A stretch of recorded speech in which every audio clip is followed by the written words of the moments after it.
Sponsor by ভীষণ নবাবগঞ্জ। সম্মানিত শ্রোতাগণ, আজকে আমরা জানব কিভাবে রোজা রাখলে আমরা মুত্তাকিন হতে পারব। আমরা যদি 6টা শর্ত মেনটেন করে রোজা রাখতে পারি তাহলেই এই রোজা আমাদেরকে মুত্তাকিন বানাবে। তো আমি শুরুতে কোরআন থেকে আলোচনা শুরু করতে যাচ্ছি। আল্লাহ তাআলা সূরাতুল বাকারার 183 নম্বর আয়াতে বলেন, ইয়া আইয়ুহাল্লাযীনা আমানু কুতিবা আলাইকুমুস সিয়াম কামা কুতিবা আলাল্লাযীনা মিন ক্বাবলিকুম লাআল্লাকুম তাত্তাকুন। ইয়া আইয়ুহাল্লাযীনা আমানু, হে ঈমানদারগণ, কুতিবা আলাইকুমুস সিয়াম, তোমাদের উপর রোজার বিধানকে ফরজ করে দেওয়া হয়েছে। কামা কুতিবা আলাল্লাযীনা মিন ক্বাবলিকুম, তোমরা ভয় পেও না যে রোজা শুধু তোমাদের উপরেই ফরজ করা হয়েছে, বিষয়টা এমন নয়। তোমাদের পূর্ববর্তী লোকদের উপরও রোজার বিধান ছিল। কেন রোজার বিধান তোমাদেরকে দেওয়া হলো? লাআল্লাকুম তাত্তাকুন, যেন তোমরা মুত্তাকিন হতে পারো। তাহলে আমরা বুঝতে পারলাম আল্লাহ তাআলা আমাদেরকে রমজান মাস দিয়েছেন যেন আমরা মুত্তাকিন হতে পারি। আর শুধু আমরা যদি না খেয়ে রোজা রাখি, শুধু স্ত্রীর সহবাস থেকে বিরত থাকার মাধ্যমে রোজা থাকি, তাহলে এই রোজা কখনোই আমাকে মুত্তাকিন বানাতে পারবে না। আমরা যদি 6টা শর্ত মেনটেন করে রোজা রাখতে পারি তাহলে সেই রোজা আমাদেরকে মুত্তাকিন বানিয়ে দিবে ইনশাআল্লাহ। 1 নম্বর শর্ত হলো, রোজাদার ব্যক্তি সর্বপ্রথম যে কাজটা করবে সে তার চোখটাকে কন্ট্রোল করবে।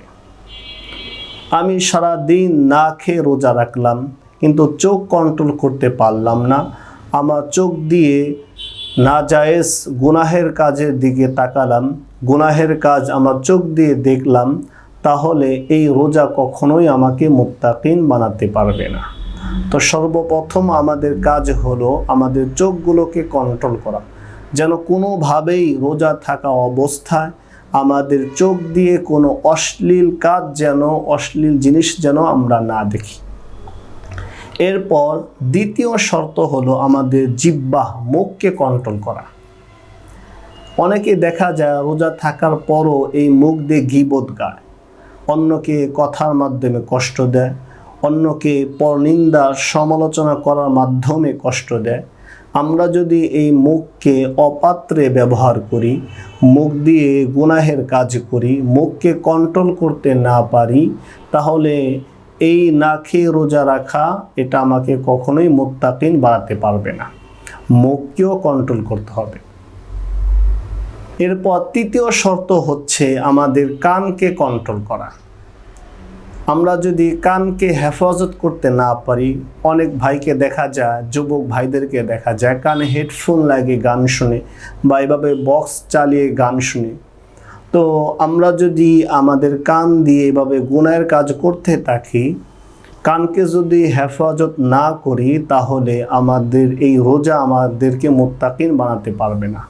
এজন্য কানকেও কন্ট্রোল করতে হবে। তাহলে 1 নাম্বার চোখ, 2 নাম্বার মুখ, 3 নাম্বার কান। এরপর 4 নাম্বার হচ্ছে আমার পুরো বডিটাকে কন্ট্রোল করা। আমার হাত পা আরও যত অঙ্গ প্রত্যঙ্গ আছে সকল অঙ্গ প্রত্যঙ্গকেই গুনাহের কাজ থেকে বিরত রাখা, তাহলেই আমার রোজা আমাকে মুত্তাকিন বানাবে। এরপর 5 নাম্বার খুবই গুরুত্বপূর্ণ শর্ত, সেটা হলো আমি রোজা রাখলাম, খুব কষ্ট করে না খেয়ে থাকলাম, চোখ কন্ট্রোল করলাম, মুখ কন্ট্রোল করলাম, কান কন্ট্রোল করলাম, পুরো বডিটাকে কন্ট্রোল করলাম, কিন্তু সাহরি আর ইফতার খেলাম হারাম দিয়ে, তাহলে এই রোজা আমাকে মুত্তাকিন বানাতে পারবে না। এজন্য রোজার 5ম শর্ত হলো যে সাহরি এবং ইফতার যেন হালাল খাদ্য দিয়ে হয়। আল্লাহ তাআলা তার পবিত্র কালামে সূরাতুল মুমিনুনের 51 নম্বর আয়াতে বলেন, ইয়া আইয়ুহার রুসুলু কুলু মিনাত তাইয়্যিবাত ওয়া'মালু সালিহা ইন্নী বিমা তা'মালুনা আলিম। ইয়া আইয়ুহার রুসুলু, আল্লাহ তাআলা মূলত রাসূলগণদেরকে উদ্দেশ্য করে তামাম পৃথিবী মানুষদেরকে বোঝাচ্ছেন যে ইয়া আইয়ুহার রুসুলু, হে রাসূলগণ, কুলু মিনাত তাইয়্যিবাত, তোমরা উত্তম খাবার অর্থাৎ হালাল খাবার খাও, ওয়া আমালু সলিহা, এরপর নেক আমল করো। তো এই আয়াত থেকে বোঝা যায় ইবাদত বন্দেগী কবুল হওয়ার পূর্ব শর্ত হচ্ছে হালাল খাওয়া। হালাল খাওয়া, যে ব্যক্তি হালাল খাবে না, হারাম খাবে, তার ইবাদতই কবুল হবে না। এজন্য আমরা যদি আমাদের সাহরি এবং ইফতারে যদি হালাল খাবার না খাই, তাহলে আমার এই রোজা কখনোই আমাকে মুত্তাকিন বানাতে পারবে না। এরপর 6 নাম্বার সর্বশেষ শর্ত হলো, অনেকে দেখবেন ভাব নিয়ে রোজা রাখে। তো কেউ যদি ভাব নিয়ে, রিয়া নিয়ে, লৌকিকতা নিয়ে রোজা রাখে, এই রোজাও তাকে মুত্তাকিন বানাতে পারবে না। তো 6 নাম্বার শর্ত হলো ভাব ছাড়া, রিয়া ছাড়া, অহংকার ছাড়া রোজা রাখা। যে রোজা রাখলে, রোজা না রাখলে মানুষ আমাকে কি বলবে, তো এই জন্য রোজা রাখা। তো এই ভাব নিয়ে, এই অহংকার নিয়ে রোজা রাখলেও সেই রোজা আমাকে কখনোই মুত্তাকিন বানাতে পারবে না।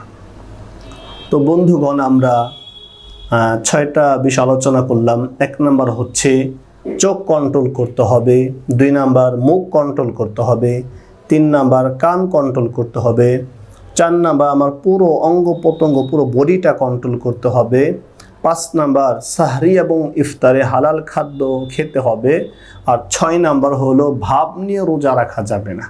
এই 6টা শর্ত মেনটেন করে যদি আমরা রোজা রাখতে পারি, তাহলেই রোজা আমাদেরকে আল্লাহ তাআলা যে কারণে রোজার বিধান আমাদের উপর দিয়েছেন, অর্থাৎ মুত্তাকিন হওয়া, এই 6টা শর্ত মেনটেন করে আমরা রোজা রাখতে পারলেই আমরা মুত্তাকিন হতে পারবো। আল্লাহ তাআলা আমাদের সকলকে মুত্তাকিন হওয়ার তৌফিক দান করুক। আমিন। ওয়া আখিরু দাওয়ানা আলহামদুলিল্লাহি রাব্বিল আলামিন।